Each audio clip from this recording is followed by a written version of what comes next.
Hi Hayley, thank you for coming today No on the problem. podcast. It's lovely to have you here. So today we're going to talk a little bit about Leeds Beckett University's involvement with environmental health apprenticeships and the apprenticeship program and how it benefits the sector as well as employers and students themselves, getting them into the environmental health profession. Great. Thank you. do you want to tell me how long have you been lecturing at Leeds Beckett University? I've been lecturing at Leeds for 17 years. Oh wow. So as a background, I'm an environmental health practitioner. Mm-hmm. I did the undergraduate course when I was 18 Where did you do that? here at At Leeds. Leeds. Oh, Yeah, fantastic. So full circle. yeah, full circle.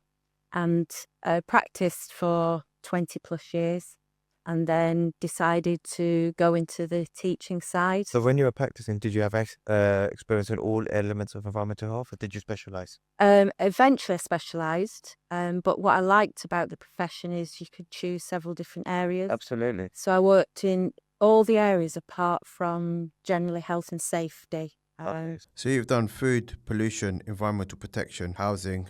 Do you have a favourite? I prefer food probably. Okay. But I did like the nuisance work because that's really diverse and interesting. But yeah, the ability to move around the different areas was great. And then I had an interest in the future of the profession. So when I saw a job advertised at Leeds, I really thought I could make a difference. And 17 years later, Still making a I'm difference. still here. Yeah. Fantastic. So the apprenticeship is relatively new. Before it was degrees and masters, Yes. right? Bachelor's degree and the master's degree. Yeah. How do you think, in terms of entry into the profession, the apprenticeship, what difference have you seen it's made? It's made a lot of difference in that twofold, really. Firstly, we've had a lot of employers. So we work with 20 plus 30 employers Fantastic. all across the northeast, northwest. All local authorities? All local authorities apart from one. Mm-hmm. And either we've helped to upskill existing staff to become environmental health practitioners, or we are helping employers recruit new staff as apprentices, and then they've sponsored them or employed them really for 4 years.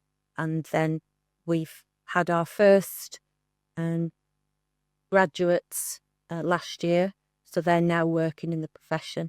Fantastic. For their local authority. Amazing.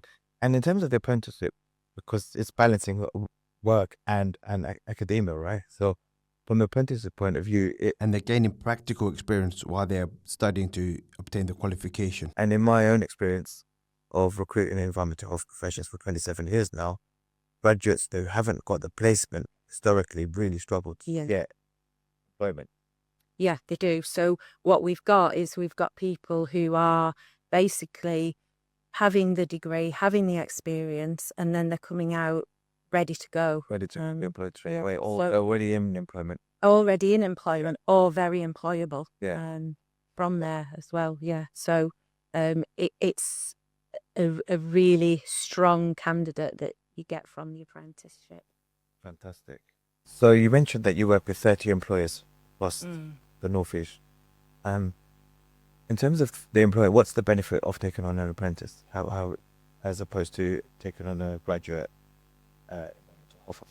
So by taking on an apprentice, you can use the levy, the government levy. So basically, you don't need to pay. You can use that levy to fund you employing that apprentice. Either if they're already employed, then the government levy will pay for the course. So the apprenticeship is £22,000 over the 4 years, but the government levy will pay for that. Fantastic. So they can either do that, or it will fund an apprenticeship post to allow them to create an apprenticeship. And also that person's bringing back sort of experiences that academically and putting it into the work. So that it's interchangeable. The 1 minute they're learning something, then they're putting it into practice. So it's a win-win for both the employer and the apprentice. Yeah, because the apprenticeship is 20% So the other time they are Working. an employee. Yeah. So they are working for that local authority or that employer if it's in the private sector. So they're not fully funded as in they're just doing that 100% of the No. time. It's a minimum 20%. And what we do at Leeds is that's all on one day. Okay, the so rest 4 of the- days a week Yeah. they'll be with the employer. Yeah, so 4 days they're actually working with the employer. Fantastic. And in terms of the future of the profession, do you think apprenticeships is the way forward? Is the way that more employers should be looking at taking on new talent? I would say there's two main routes now. The apprenticeship, and really the apprenticeship is designed for people who haven't already had the opportunity to study at higher education level. So we can get the school leavers and they can have access to a really varied... You know, you get the experience of being a higher education student, but also being an employee. Yes, and they don't have The any debt. student loans or Yeah, anything yeah. like that. So they're employed, they don't come out with that student debt, and they've got a profession to go straight into. So that's for those that haven't already had that experience. If people already have a degree but are looking to do a career change, which is a lot of our master's students are, the master's is a really great route because it's a 12-month route. So it's actually the fastest route for But you need to have a bachelor's degree to do yes. in the affiliated area, or could you be a graduate in any? You could, if you've got experience in environmental health of some sort, then so long as academically you can achieve it, then the course is suitable. It doesn't have to be closely aligned. Okay. So we would look for anybody who has already got an undergraduate degree. We also have people who've also got masters coming to do Do another master's. yeah, because it is such a fast route. And a lot of international students are doing our master's route as well.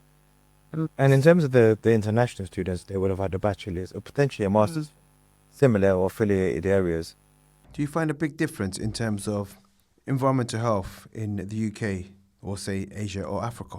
So what the people who come onto the environmental health degree aren't already practicing environmental health in their home countries. They're not No, they're more likely to come from public health backgrounds? yeah, public health or even medical backgrounds. Oh, wow, okay.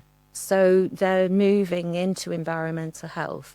So they don't come from practicing there. But what we hope is that if they do take their knowledge and experience from being in the UK in environmental health, a lot of them do want to make a difference when they return. Others choose to stay in the UK and go down the Chartered Institute of Environmental Health route and Yeah. become a practitioner in the UK. That's it. Excellent. Thank you. You're welcome.